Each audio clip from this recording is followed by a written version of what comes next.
आइए जानते हैं इतिहास की एक ऐसी महाशक्ति के बारे में जिसने दुराचारी अकबर की कुप्रथा नवरोजा बंद कराई थी।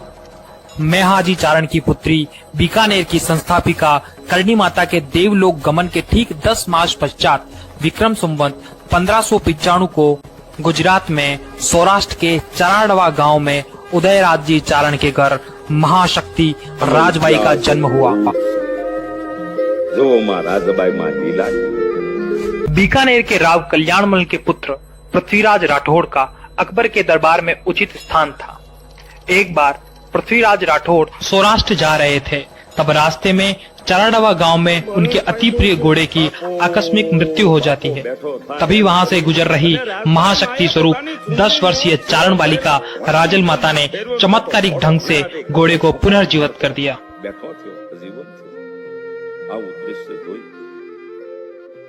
राजल माता के इस चमत्कार की बात जब पृथ्वीराज को मिलती है तो पृथ्वीराज देवी राजल के दर्शन के लिए व्याकुल हो जाते हैं और इंतजार करने लगते हैं कब सवेरा हो और माँ के दर्शन करूं। पृथ्वीराज की भक्ति देखकर राजल माता स्वयं दर्शन देने पधारती है। पृथ्वीराज राठौड़ कौन?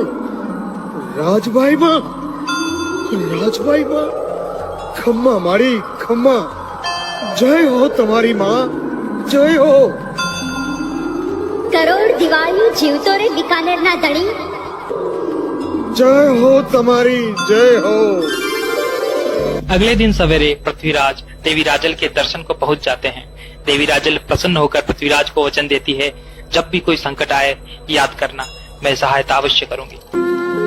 आई मां, आपनी लीला अपरंपार है। पृथ्वीराज राठौड़ का विवाह जैसलमेर के हर्राज भाटी की छोटी पुत्री चंपा कुंवर के साथ हुआ था एवं हर्राज भाटी की बड़ी पुत्री नाथीबाई का विवाह अकबर के साथ हुआ था। एक बार अकबर की रानी नाथीबाई अपनी बहन चंपा कुंवर से मिलने बीकानेर आती है, परंतु चंपा कुंवर नाथीबाई से मिलने से इनकार कर देती है और दोनों में बहस हो जाती है।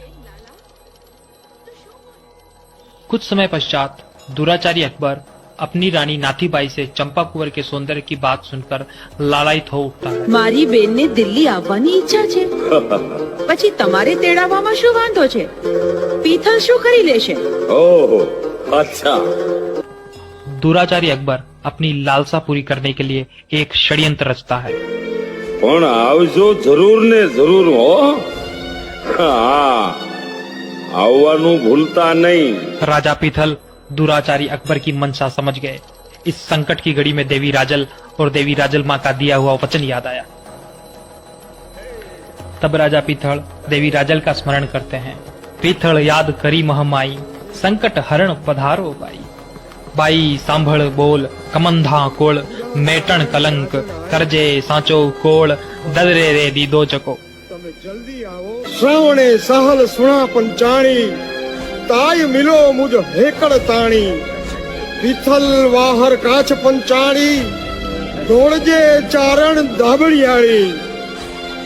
मां, मां हमारी वारे आवजो, मां हमारी वारे आवजो।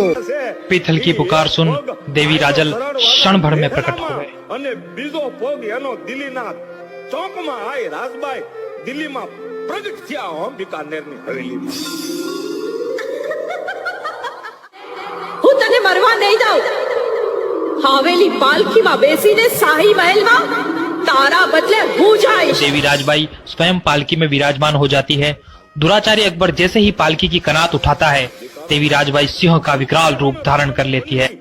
घबरा विकारो रूप सिंहण राजल बनी अने डणकी तू डाढाळ, त्या तो थड़को अकबर शाह अने थरथर्या एना बीबड़ियूं ने बाळ। अकबर राजबाई का सिंह रूप देखकर थर थर कांपने लगा और माँ से क्षमा याचना करने लगा। माँ तुम्हारी गाय हूँ, क्षमा करो माँ, क्षमा करो। मैया मैया माफ करो, अम्मी जान हमको माफ करो, मैया मैया माफ करो, माफ करो। गाय गाय से सो सुड़वाणी, क्रोध शांत भई आद भवानी, नवरोजा छुड़वाए भगत के, सौगंध कड़वाई है, राजल धर्म गपत को रूप भूपरी लाज बचाई है। હિન્દુસ્તાનની કોઈ પણ દીકરીઓની માથે ખરાબ નજર કરી છે તો તારી દિલ્હીના નગારા પણ ઊંધા નાખી દઉં। માનજે કે હું ઉદાની રાજલ બોલી હતી। मैया मैया माफ करो, अम्मी जान हमको माफ करो, मैया मैया माफ करो। જા બાદશાહ, હું તને માફ કરું છું. આજથી આ પાલખીનો રિવાજ બંધ કરાવજે. मैया હવે આ રિવાજ હું બંધ કરાવીશ. माँ મને माफ करो, माँ મને माफ करो। आइए ऐतिहासिक तथ्यों पर एक नजर डालें। इसकी पुष्टि स्वयं पृथ्वीराज के सोरठे एवं वाचाचारणों के, रावल की बही, दयाल दास की ख्यात, मुंशी देवी प्रसाद के ग्रंथ राज रचनामृत, डॉक्टर लुई जीपीओ, तेसिस तोरे, रावत सारस्वत, राजवी अमर सिंह आदि के ग्रंथों से व सैकड़ों डिंगल रचनाओं से इसकी पुष्टि होती है। 1938 ईस्वी में प्रख्यात इतिहासकार किशोर सिंह बृहस्पत्य ने करणी चरित्र नाम का ग्रंथ लिखकर बीकानेर के महाराजा गंगा सिंह जी को समर्पित किया। करणी चरित्र ग्रंथ में राजल माता की इस भूमिका का उल्लेख है एवं ओकार सिंह लखावत द्वारा लिखित राजल नवरोज दियो छुड़ाए जैसे अन्य ग्रंथों से इसकी पुष्टि होती है।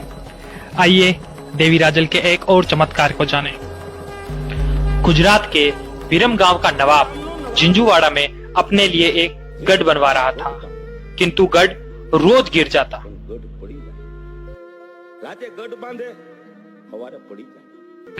नवाब ने गढ़ गिर जाने का कारण का पता किया तो पता चला उस स्थान पर उदयराज चारण की पुत्री देवी राजल ने एक जैन को दर्शन दिए थे। उस जैन ने उस स्थान पर देवी राजल का एक मंदिर बना रखा था जो गढ़ के लिए तोड़ दिया गया। नवाब के आदेश पर उस जैन की पीढ़ी के एक सदस्य को बुलाया जाता है और वह सुझाव देता है हर पत्थर पर उदानी राजल लिखकर गढ़ का निर्माण किया जाए। देवी के आशीर्वाद से यह गढ़ नहीं गिरेगा। पाणे पाणे उदानी राजल उदानी राजल उदानी राजल लखता जाओ અને એક એક પાણો મૂકતા જાઓ અને માનું નામ લેતા જાઓ। हर पत्थर पर राजल उदानी लिखा जाता है एवं गढ़ का कार्य शुरू किया जाता है। आज भी जिंजूवाड़ा का गढ़ बड़ी मजबूती से खड़ा है और हर दीवार राजल माता के चमत्कारों का यशगान कर रही है। देवी राजल माता का मुख्य मंदिर गुजरात के चराडवा गांव में स्थित है एवं राजस्थान में समना गांव नागौर में स्थित है।